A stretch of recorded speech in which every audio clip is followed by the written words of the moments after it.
Donald Trump के ऐलान से बांग्लादेश में हड़कंप मच गया है। बांग्लादेश की गारमेंट इंडस्ट्री को बड़ा झटका लग सकता है और बांग्लादेश की फैक्ट्रियों पर ताले लगने का डर है। इंपोर्ट पर टैरिफ लागू हुआ तो बांग्लादेश बर्बाद हो जाएगा। जो बांग्लादेश अरबों की कमाई करती है गारमेंट इंडस्ट्री से, उस इंडस्ट्री पर अगर टैरिफ का भार बढ़ा, जो कि डोनाल्ड ट्रंप कह चुके हैं, तो गारमेंट इंडस्ट्री बर्बाद हो जाएगी। एकमात्र इंडस्ट्री है बांग्लादेश में जो गारमेंट इंडस्ट्री की वजह से बांग्लादेश की एक अर्थव्यवस्था चल रही है, उस इंडस्ट्री पर अगर ताला लग जाता है, इंपोर्ट पर अगर टैरिफ लागू होता है, तो गारमेंट इंडस्ट्री से बांग्लादेश अरबों की कमाई करता है और बांग्लादेश की इकोनॉमी अमेरिका पर काफ़ी हद तक निर्भर है। तो जिस अमेरिका की तरफ से, जो बाइडन की तरफ से मोहम्मद यूनुस को रखा गया था, अब वो जो बाइडन चले गया, अब आ गए हैं डोनाल्ड ट्रंप। डोनाल्ड ट्रंप ने बार बार कहा कि हम टैरिफ बढ़ाएंगे, इंपोर्ट पर टैरिफ बढ़ाएंगे। टैरिफ बढ़ाने का सीधा सीधा मतलब है कि जो भी मैन्युफैक्चरिंग यूनिट है, उस मैन्युफैक्चरिंग यूनिट पर असर पड़ेगा। इसका असर कितना पड़ेगा और क्या अब अमेरिका में जो डोनाल्ड ट्रंप की सरकार है, उस सरकार में बांग्लादेश को लेकर एक अलग तस्वीर बन सकती है? अजय जांडियाल हमारे साथ जुड़े हुए हैं। अजय, डोनाल्ड ट्रंप टैरिफ बढ़ाएंगे, जाहिर है बांग्लादेश कंगाल होगा। पाकिस्तान की राह पर एक तरह से बांग्लादेश चलकर खुद को बर्बाद करने पर तुला हुआ है।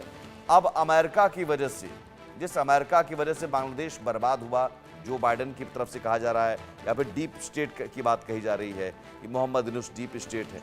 अब उस मोहम्मद यूनुस को बर्बाद करने के नाम पर अगर बांग्लादेश बर्बाद होता है, तो क्या अमेरिका का यही रोल होगा डोनाल्ड ट्रंप की तरफ से कि हम इंपोर्ट पर टैरिफ लगाएंगे, या फिर वो चाहेगा कि सत्ता परिवर्तन भी हो? देखिए, अमेरिका शुरू से ही एक चीज में बड़ा साफ रहा है कि अमेरिका सबसे पहले वो अपनी देखा है कि उनको किस चीज से फायदा होता है। अगर अमेरिका को, डोनाल्ड ट्रंप को खासतौर पे, अगर इसकी थोड़ी भी भनक है कि बांग्लादेश में मौजूदा हालात जो बने हैं उसके पीछे पाकिस्तान के नहीं, पाकिस्तान के साथ साथ चीन भी है, तो यकीनन बांग्लादेश के लिए मुसीबतें बढ़ेंगी।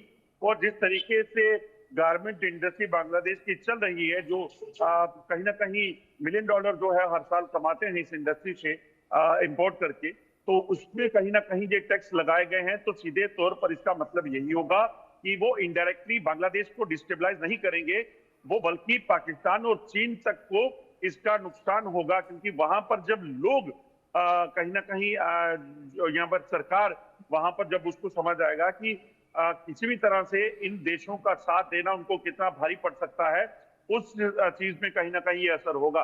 दूसरी चीज ये कि अगर जैसा मैंने पहले कहा कि जिस तरीके से पाकिस्तान ने वहां पे हालात पैदा किए, पाकिस्तान के अपने अंदरूनी हालात अगर आप देखें तो बहुत ज्यादा खराब चल रहे थे। ऐसे में बांग्लादेश में वो इस तरह की गवर्नमेंट टॉपल करने की, हालात खराब करने की, रेडिकलाइज करने की, इस्लामीकरण बांग्लादेश का करने की, उसको प्रयास में लगा रहता, तो ये मुमकिन नहीं था। कहीं ना कहीं इसके पीछे कोई और खड़ा था जो इस चीज को करवाना चाहता था, और शायद इसकी भनक जो है अमेरिका को लगी है। इसीलिए डोनाल्ड ट्रंप ने आते ही 60 जो है वो आपको याद होगा कि ऑर्डर जो है वो की है, एडमिनिस्ट्रेटिव ऑर्डर किए, जिसमें एक ये भी है इंपोर्ट कहाँ पर, इंपोर्ट ड्यूटी कहाँ पे बढ़ाई जानी है। तो कहीं ना कहीं उस चीज को देखना होगा, और आने वाले दिनों में कुछ चीजें और साफ हो जाएंगी कि आखिरकार इसके पीछे कौन था, कैसे हो रहा था, और क्या मोहम्मद यूनुस जो अमेरिका में अपने बिजनेसेस चला रहे थे और उसके बाद अपने आप चेहरा बन जाते हैं शेख हसीना के जाने के बाद, उनका कितना बड़ा रोल था, क्या वो इस पूरी प्लानिंग में मोहरे के तौर पे इस्तेमाल हुए हैं, ये भी साफ हो जाएगा।